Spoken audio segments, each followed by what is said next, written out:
Hello, everybody. Welcome in Line by Line. Today with my guest, Francois.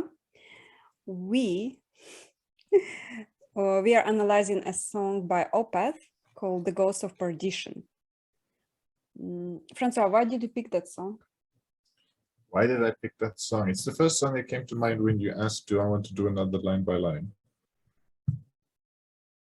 And I guess the reason I picked the song is because I thought for line by line, I should take a song where the lyrics are interesting. And I often listen to instrumental music or music where the singing is just melismatic, but it's kind of, whatever. So I don't have that many songs that I think of immediately when I think, all right, like a long poem that has some meat to it to digest.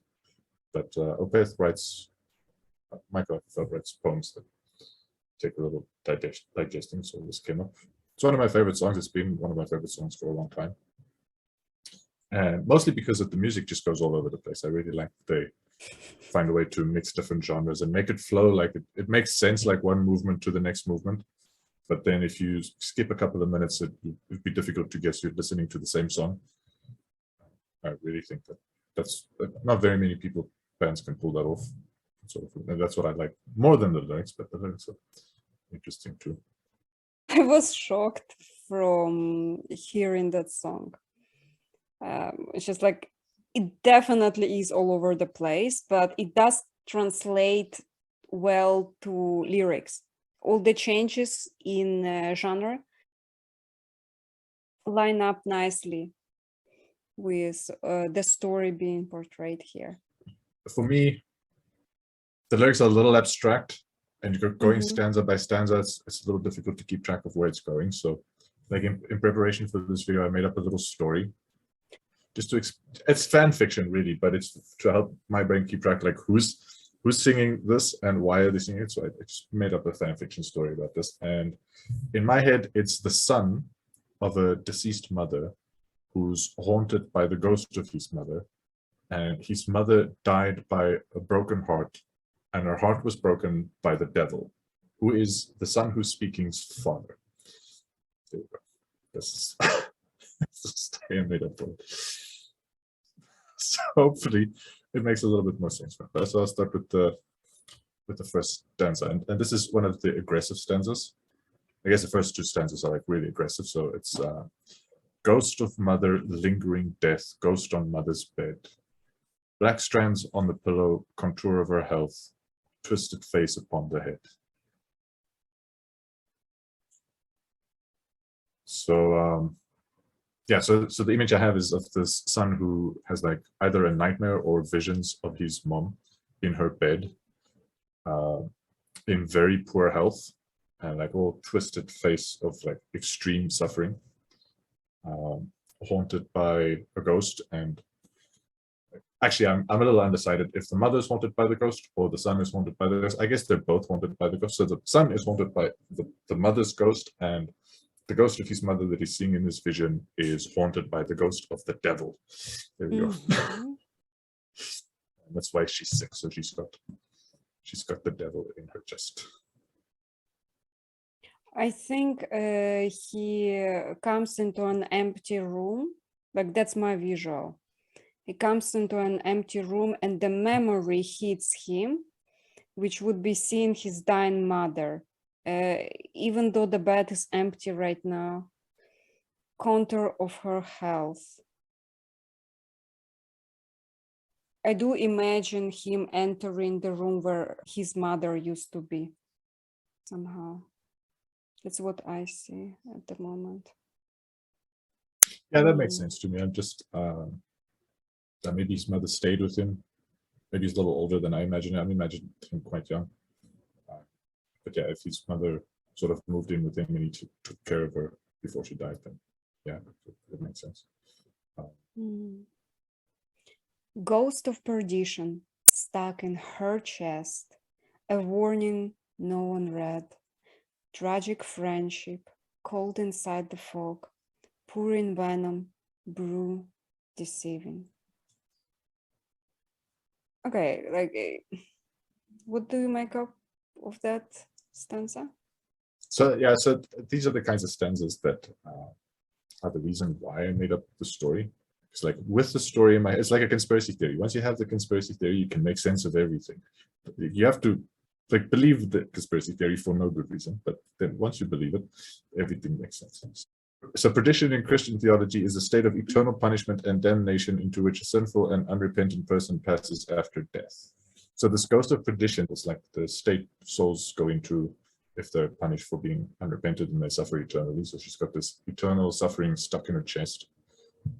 A warning no one read. So like so either a dream or like you said, he's just in the room and he's remembering the memory of his mom being sick and like really suffering. So she's got the suffering stuck in her chest. And maybe her death was unexpected. So I think it's like a psychological suffering more than a physical suffering. And so I think she died maybe in a way that people didn't understand. So the story I have in my mind is that she died of a broken heart.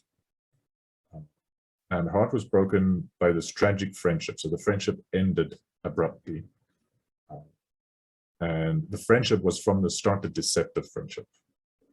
So the person she was befriended her for nefarious reasons, and he deceived her, and it's that being or the person who poured venom into her chest, broke her heart, and that's the story in my head. She died of a broken heart. That actually kind of poetically makes sense. Yeah.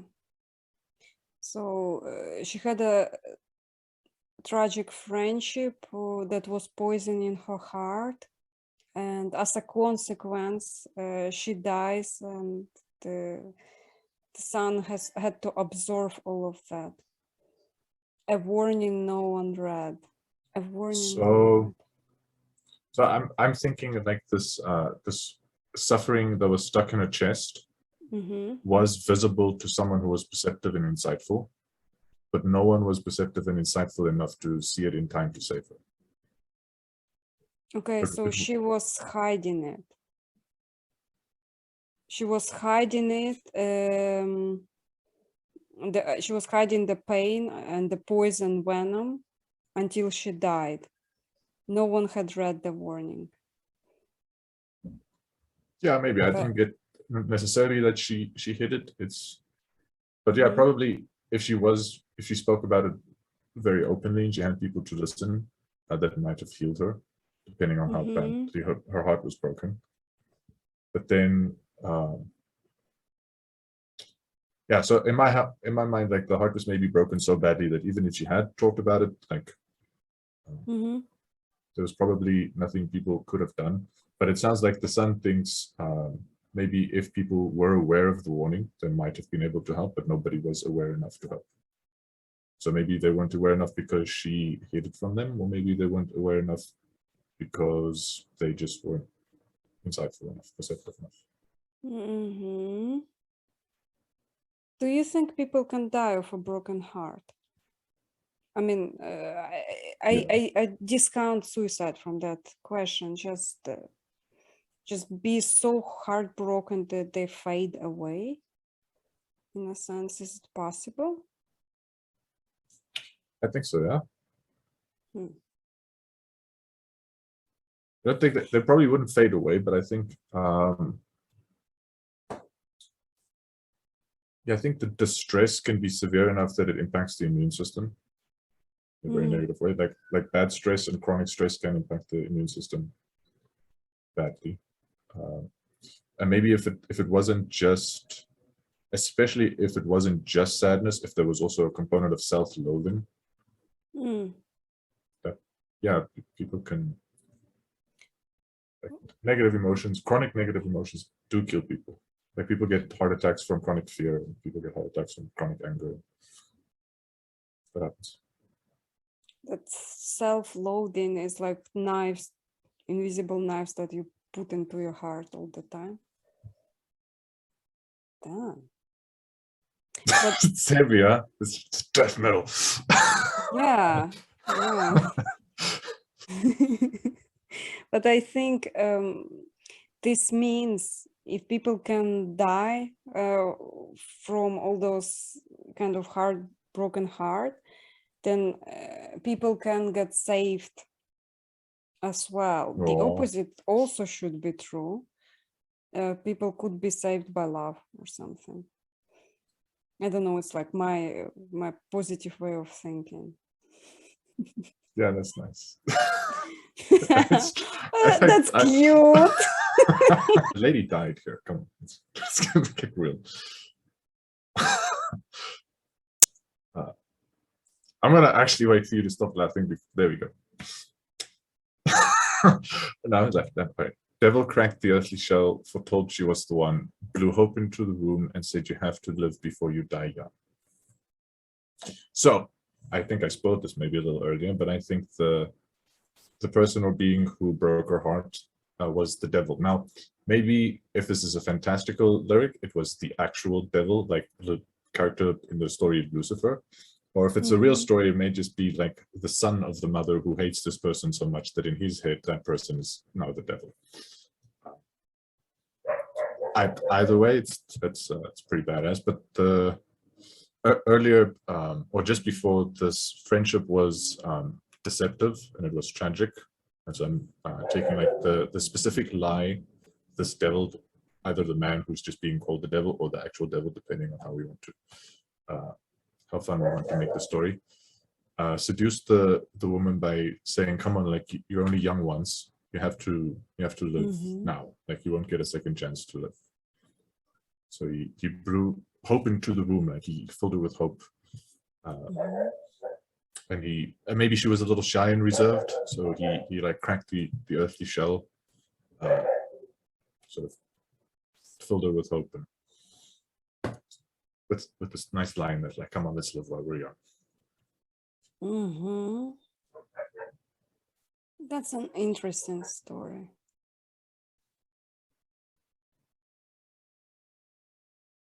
I think devil is it's kind of symbol of seduction. That might be the thing. Blew hope into the room, gave her a reason to feel alive or something.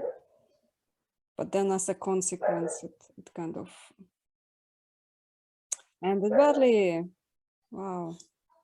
And also told her she was the one and only forever. Yeah, that's a massive selling point, you know, like you tell somebody, "Oh, you're the only one, you're so amazing," you know, like making a person feel super special. Yeah.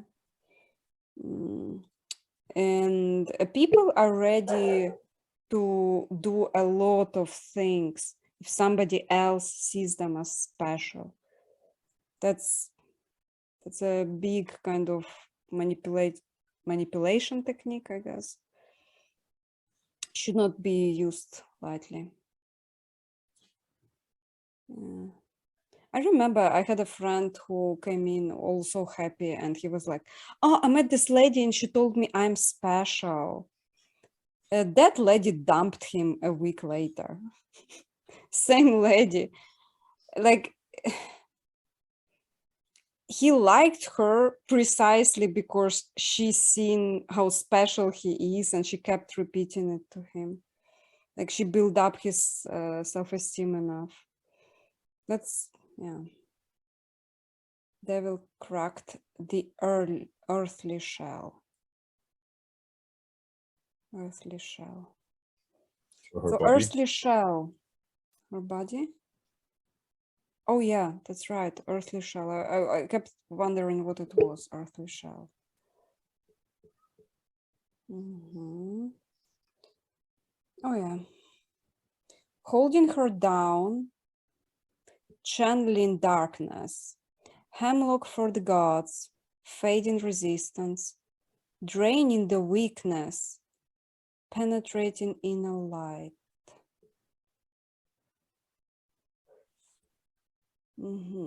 She might have been sick already with something. What do you think? Because draining the weakness, that sentence means that she was already kind of unwilling to live and he would take it away from her tiredness, let's say. Penetrating inner light. Okay, what do you think about that?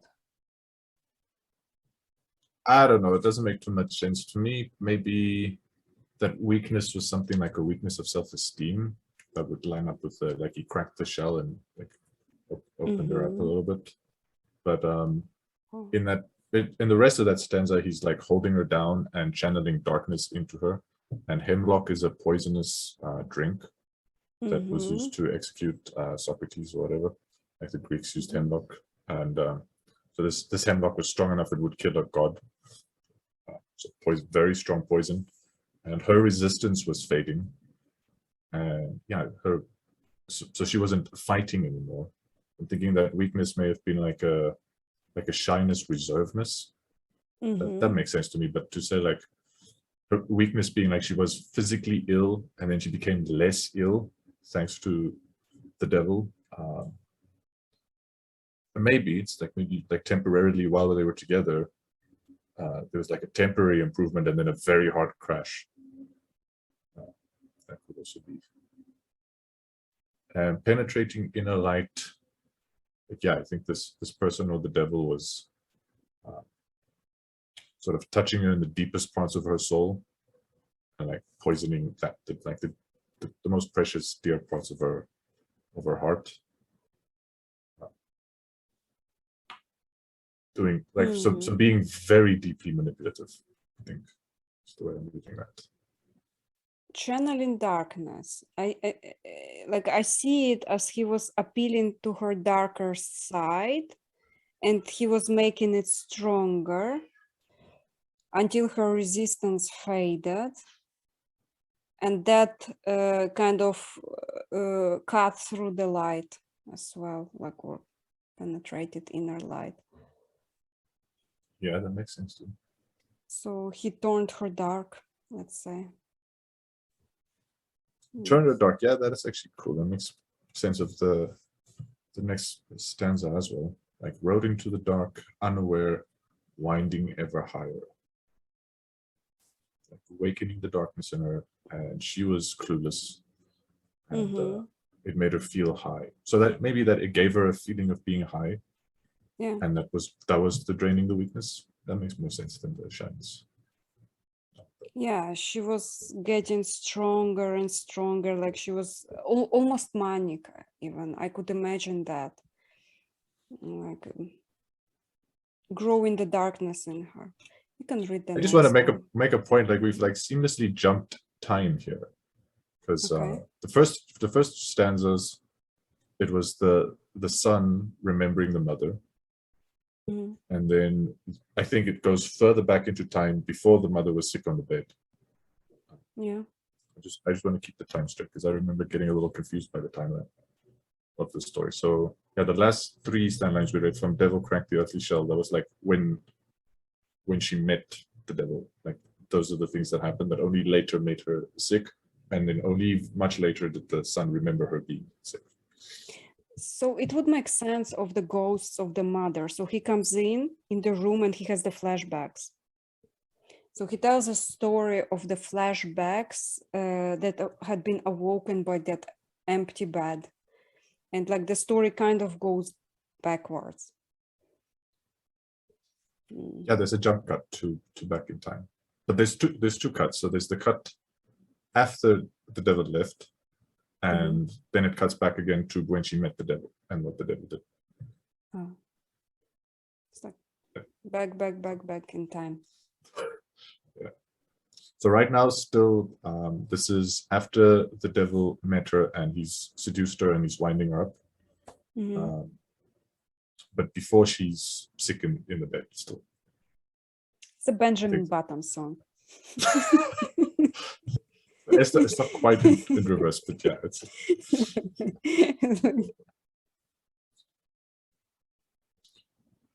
So are you going to do the next stanza or should I? No, you read it. It's. All right. So darkness by her side spoke and passed her by. Dedicated hunter waits to pull us under. Rose up to its call, in his arms she'd fall. Mother light received her faithful servant's fee.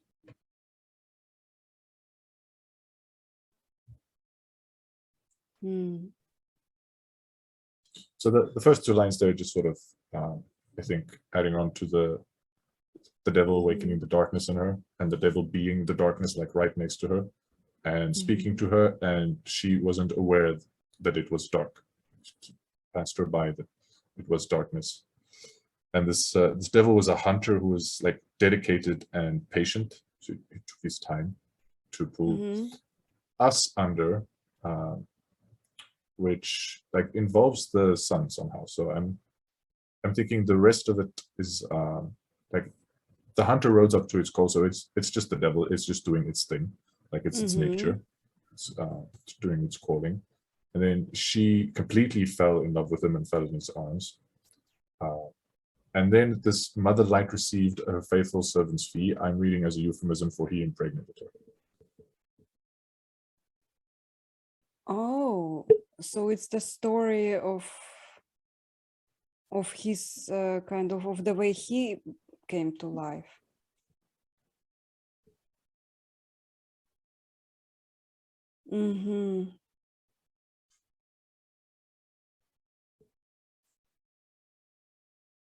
Okay, I did not see it this way, but it's an interesting kind of analogy. How do you see it? I have seen it like the devil. She already had the son. She was alone with the kid, and that's why he's able to have those memories. He has seen that person, but the darkness that he kind of put into her affected them both. Like the child also was affected by association as well. Yeah, and she completely was taken over by that devil, and her light,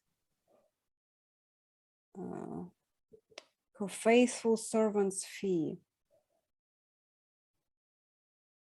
Yeah, she got the darkness, and her faithful servants, I got the hunter. It's hard to depict who is who here, but I kind of project her faithful servant's fee would be the darkness, and that's what her light had received, kind of. Yeah, that's not confusing at all. It's a little hard. What you said about the son was already a little older. That's why he can remember what happened to his mom. That makes sense. But if it's actually the devil, then I'm not like sure. Maybe the mother told, or actually forget the actual devil, but maybe just the mom told the son the stories. It usually took a while to die. Like maybe she only died when he was like maybe 5 or 6 or 7 or whatever. It took a couple of years. Or maybe if it's actually the devil, that now I can finish that thought. That thought didn't quite finish in my head the first time I brought it up. If it's actually the devil, the son is the son of the devil. Maybe he has magical powers, so he figured it out, like what happened to his mom before he was born, because he's the son of the devil. He knows what happened. Okay.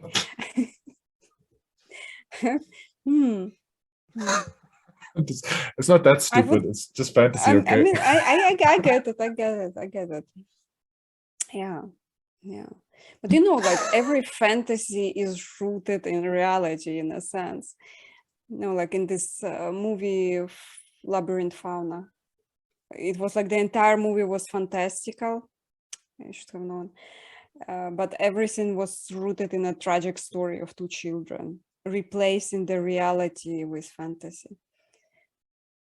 Yeah, I think the devil is a guy his mom was seeing, and eventually the guy completely traumatized his mom. That mom went away, passed away. In time, the hissing of her sanity faded out her voice and soiled her name. And like marked pages in a diary, everything seemed clean, that is unstained. The incoherent talk of ordinary days Why would we really need to leave?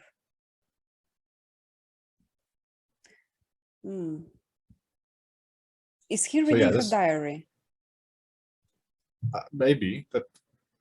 Yeah, the son may be reading the diary, and some of the pages are just marked, just maybe just scratched out. Nothing happened. Like when stuff happened, it was too bad to write down even. Yeah, so I think this is maybe a little ahead in time. So we were talking about like the time when the devil seduced her and I gave her some kind of fee or impregnated her. We haven't decided which. But now this is after the devil broke her heart. She kind of slowly went crazy. Like in time, her sanity waned, and it like obviously she got a reputation for being a crazy old lady, and it faded her voice, so she couldn't speak as herself anymore. So her voice changed, and she was kind of talking incoherently, and about the dark things that were happened, she wouldn't speak. So maybe that relates to like she did hide stuff from people because she was maybe too ashamed of it and there's too much darkness to it, so she just kept quiet about it. And like the things she kept quiet about, people just thought like there's nothing wrong. Mind you, that actually does make sense of the like nobody read the warning. She just kept quiet about all the dark stuff that happened. She talked crazy stuff that like as if ordinary things are happening, like just ordinary days, but it was a little incoherent because she was going crazy. And yeah, and every now and then she would casually drop lines. So like, why would we actually need to live? What's the point of that? Because she was depressed. Faded out her voice and soiled her name. So her true light personality was going away as the crazy person was taken over. That's what I see. Like, imagine there is a light, pure her, and that one was fading away. And soiled her name was the crazier person. And the pages in the diary were crossed, like marked pages in a diary. Everything seemed clean that is unstained.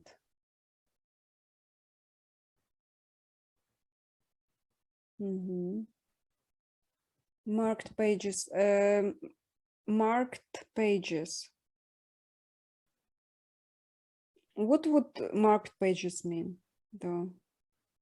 Is it hiding what's inside the page or highlighting it?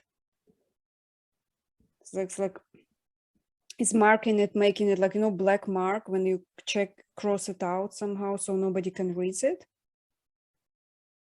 And only the clean parts are there, or is it highlighted? Everything seemed clean that is unstained. Everything which is not marked was unstained. Soiled her name. Yeah, whatever she did was a sin.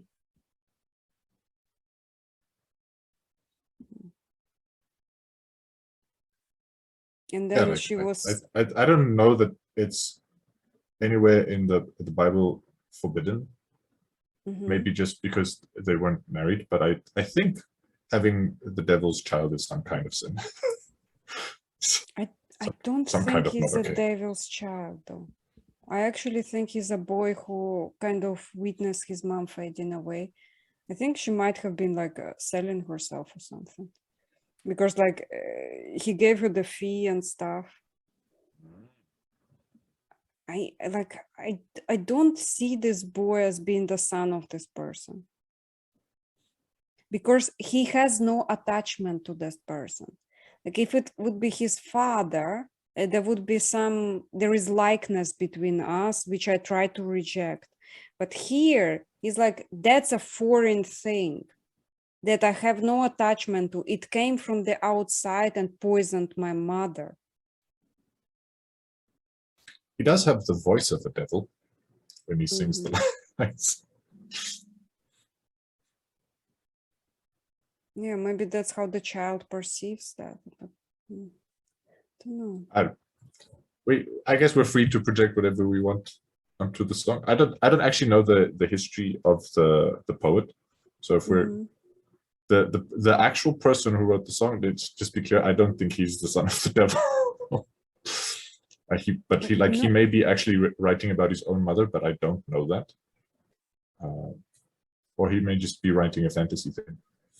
Devil is a symbolism, like nobody is the son of a devil on our planet. No one. Everybody is a person. Sure, but this is a song, and maybe the whole song is symbolic. So inside the song, even the sun is a symbol. I'm saying sun isn't necessarily a real person. It's a poem. It's not history. I'm sorry, that was corny. We love corny and cringe. Hashtag cringe. Okay, you can read the next one. So then he changes right after, why would we really need to live? He says, decide what's clear and what's within a haze, what you should take and what to give. And that sounds like advice for people to deal with his crazy mom, which I'm not sure why he would do that. Maybe like just as advice he needed himself, and like if he's having a flashback, he just kind of remembered like, oh yeah, mom was crazy, it was hard. All I have to do is decide what's clear and what's within a haze and what I should take from mom and what I should give. And but yeah, it's a bit of a strange move. It must be a lot for a child, right? Like he has to recognize. Imagine the perception trained. Yeah, I do believe he's learning how to read his mom and trying to decide where is the light, her, which fades away in front of him, and where is the darkness. What you should take and what you should give. Perhaps the requests that she makes. If it's a sane request, mom, or if it's a crazy request, then like, you shouldn't take those. Let me take those away. Yeah, it might be a young kid who is taking care of mom that is not fully there. All right. Ghost of Perdition. A saint's premonitions unclear. Keeper of holy hoards. Keeper of holy halls.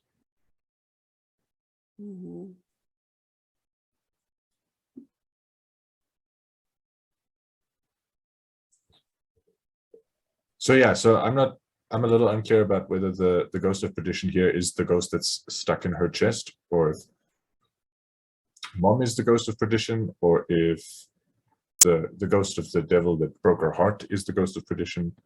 But either case, like even a saint's foretelling of what was going on was unclear. So maybe before the mother died, they went to a pastor or a church, whatever, and tried to figure out what's going on and tried to find healing. And the saint maybe tried to give like a reading of what's going on, what might happen in the future, and it was unclear. I don't know. But this ghost of perdition, I don't know if the keeper of holy hoards and keeper of holy hoards, it doesn't make sense to me that would refer to the saint. That makes more sense to me that refers to the ghost of perdition. And yeah, that's like a little,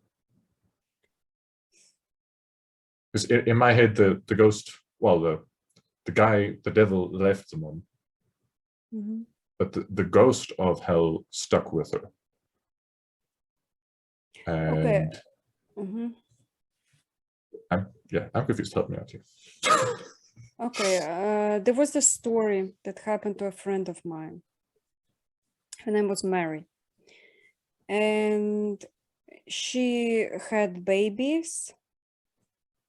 And then she kind of went crazy in a sense.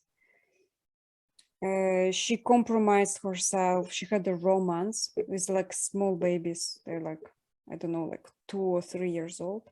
She had a romance. Then the guy dumps her. And then she goes into a crazy mode and started having sex with a shit ton of people. Like that's like, I seen her go absolutely crazy right in front of me while she had those babies. So when I see that, so there was this guy who kind of corrupted mom of this boy, and he left her with the ghost of perdition inside of her, like this darkness that kept growing. She started going crazy, and a saint's premonition unclear. So a saint doesn't know what to do here because ghost of perdition took over, and he is the keeper of the holy hordes and the holy horse. I completely project that type of story onto that song.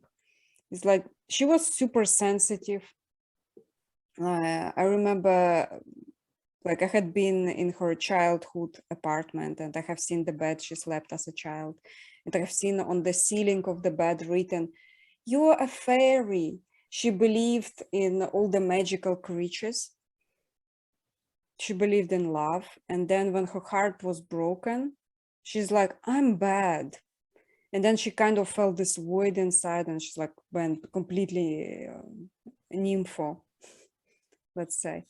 Needless to say, her children were taken away from her, and she had to go to live in another city. I think she's better now, but I stopped talking to her. But I do project that story here. That it makes a lot of sense. Like the stories are similar, except in the song, the lady died. Yeah. And the son watched her die, and we don't hear about the son having any siblings. But yeah, for the rest, the stories seem to match. To see a beloved son in despair of what's to come. So she loved him.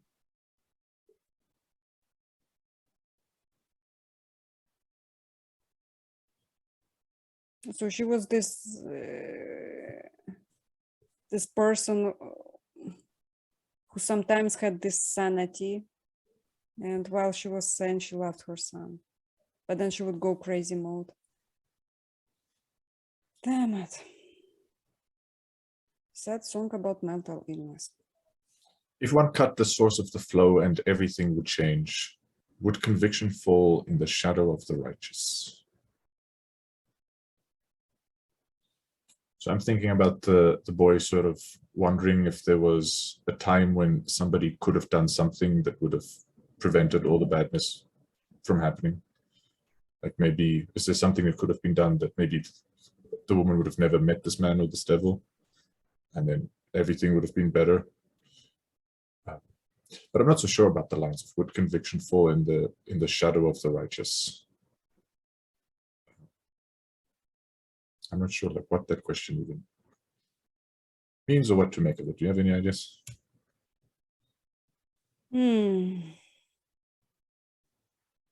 So source of the flow is the thing where she gets the darkness from.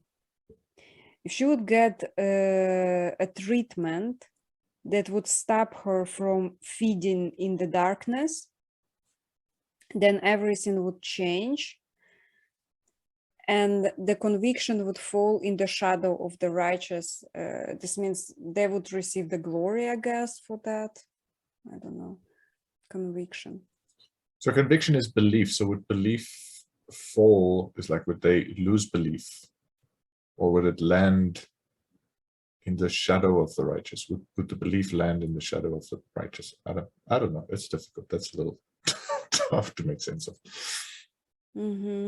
That's the song. It's actually not to be understood, but to be felt. The way I heard it, and the way he tells the story through the music, it's to be felt. It's like you don't, you kind of, your heart knows what it's about, but your brain like tries to figure out to piece the things together.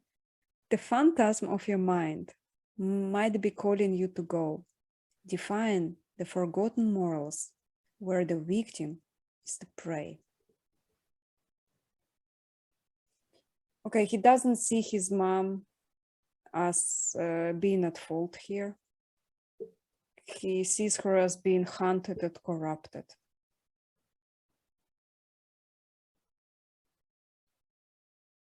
What do you think? Yeah, I struggle a little bit. But what you said makes sense, but I don't like defying the forgotten morals where the victim is the prey. So what I struggle a little bit with is, in what country is it forgotten that like people who are preyed upon are victims? I don't know. It sounds a bit like like what would make more sense for me is like there was a time in some places where it was like legitimate to prey on certain people. Like certain people just have victim all written over them, and you prey on them. You make them the prey. Fair game for hunters. Prosecute single mothers, actually. It's like a single mother was shamed and laughed at by Christian society. She was a social pariah. And when there would be like, and they actually would be easily the prey of the guys who would take advantage of them, actually. So is the son sort of defying those morals, those Christian morals that would judge the single mothers? That makes sense. Yes. Overall, I see the story here where she had this boy.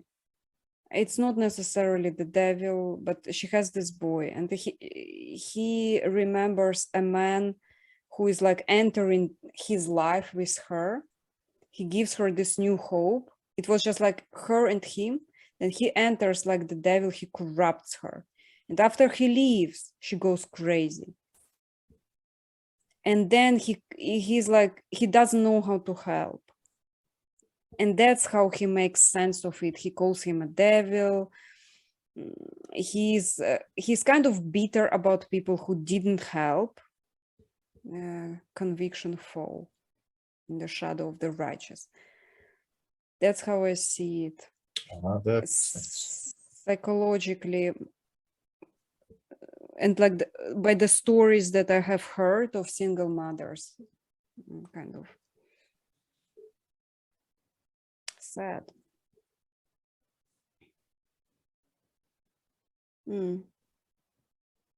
Did you change about that song? It's really difficult to make sense of, because the lyrics are written quite abstractly, right? It takes some effort to make sense of them, to find a story, to like who's singing this, what are they singing it about. It's a little tough. So I tried, and you actually helped me. Like your story makes more sense. My story was a little fantastical, didn't make all that much sense, but then you filled in some gaps. Thank you. From experience. Yeah, those are actually stories that happened, and people, like when I tell this, I numb it down. It's like when I tell the full story, people just don't believe me.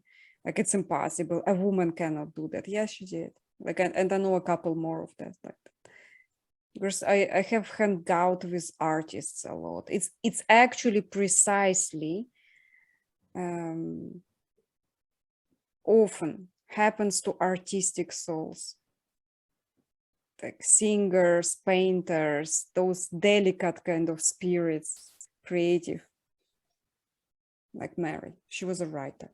She was a fantastic writer, by the way. Like her, she's still alive. I like her. Hope so. She's in Kiev. Yeah. Okay, that was an excellent song, Francois. Thank you. Thank you. Guys, thank you for watching us, and please leave comments below. What do you think? If there are any stories that have come up while listening to that. And yeah, see you in the next line by line. Please check out the links below on how you can communicate with Francois. Enjoy the free time, which is our sponsor. Bye. Thanks, Cara. Bye-bye.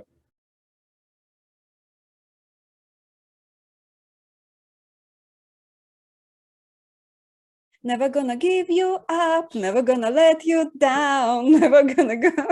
It's always just Oh, by the randomly way, a robot that speaking of decides. cringe, I really like to do the cringiest thing. Like I'm totally putting that at the end. Never gonna give you up.